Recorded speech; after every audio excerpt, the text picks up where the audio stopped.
Il y a un personnage dans la tradition qui est le profiler. Hein, le profiler qui rentre dans une pièce, qui sent la pièce, qui d'un coup dit il était...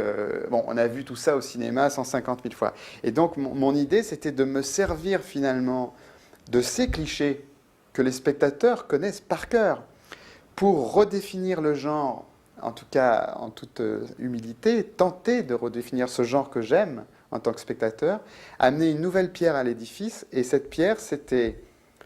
Je vais vous envoyer dans des fausses pistes, puisque le principe, c'est le labyrinthe. Vous allez croire que je vous resserre un plat que vous avez déjà mangé. Et plus vous y allez, plus vous allez vous perdre dans cette piste qui n'est pas la mienne, qui est celle que vous avez prise. Silence! Attention, ne bouge pas là. Ça branle tout. Il y a 86 sur 3, première. Tu t'aperçois que la grille est ouverte.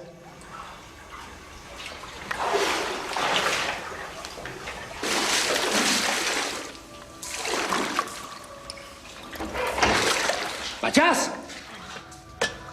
Mathias, attends-moi, bordel!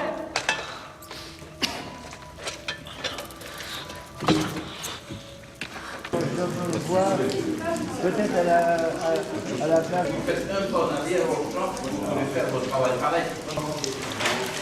Faites attention en marchant parce que nos cadavres jouent tellement bien que de temps en temps on pourrait leur marcher dessus.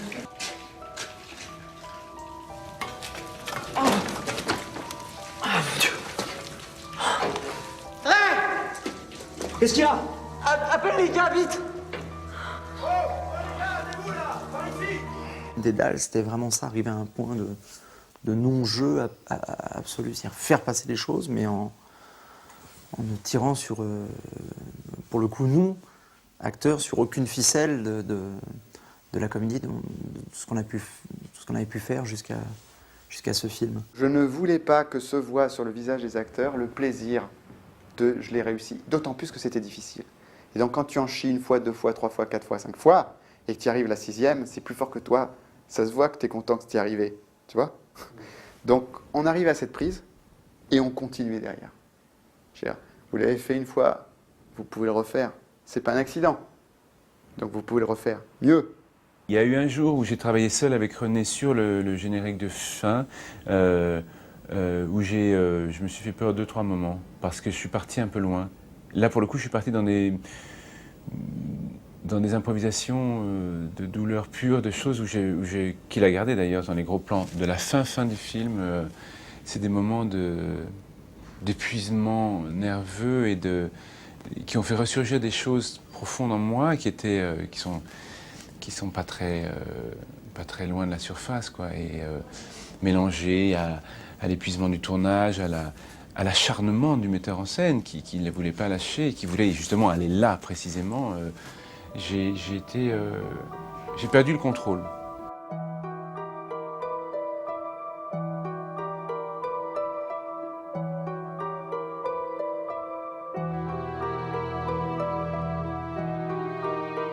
Ils atteignaient cet état qui était limite, même pour moi limite de vampire, d'aller prendre des choses. Et ça crée même un trouble sur le plateau, une instabilité d'humeur. Moi, j'étais pas tout le temps de très bonne humeur.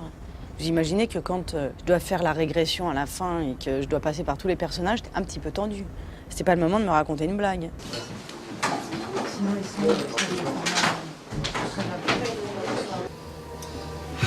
Qu'est-ce qui se passe, Claude? Quelqu'un fait du mal à ma maman.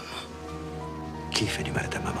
C'est du coma qui va sortir à ce moment-là Minotaur. Hein, okay. Donc on voit qu'elle se raidit complètement, il y a comme une espèce de crise de tétanie. Claude, tu m'entends? Claude, tu m'entends? Et donc on ferait carrément une position presque arquée comme ça, où tu vois, où tu es vraiment en partance, complètement.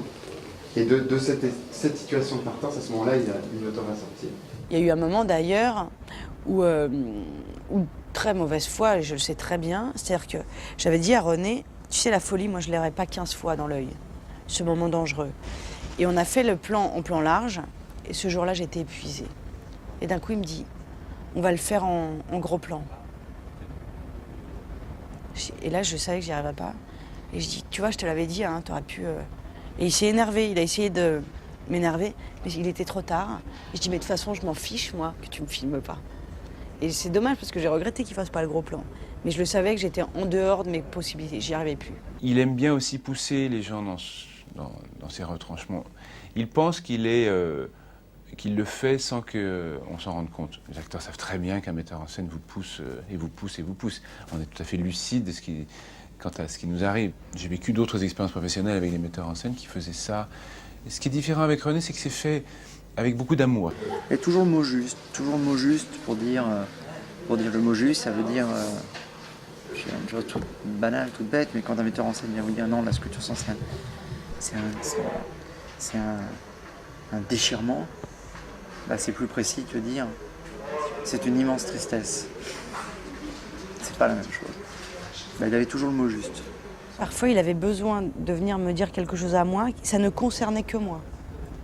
Et parfois, il avait besoin d'aller parler à Lambert, ça ne concernait que Lambert. Donc c'est pas la peine parfois de noyer tout le monde à expliquer 15 fois ce que lui va jouer, ce qu'elle va jouer, Et pour ça, il est assez chouette. C'est souvent à l'oreille que je dis les choses aussi, parce que je ne veux pas que l'autre acteur entende ce que je dis à l'un pour pouvoir avoir des effets de surprise. Tu vois, par exemple, je ne sais pas, quand Sylvie va bondir sur Michel à la fin pendant la régression, bon, on l'a caché à Michel. C'est retrouver des choses vraies, si tu veux, pour mieux qu'un acteur. Alors Michel, après, quand on l'a fait une fois, il s'est ressouvenu de son émotion, et avec le métier qu'il a, il nous a fait mieux après. Mais on lui a rappelé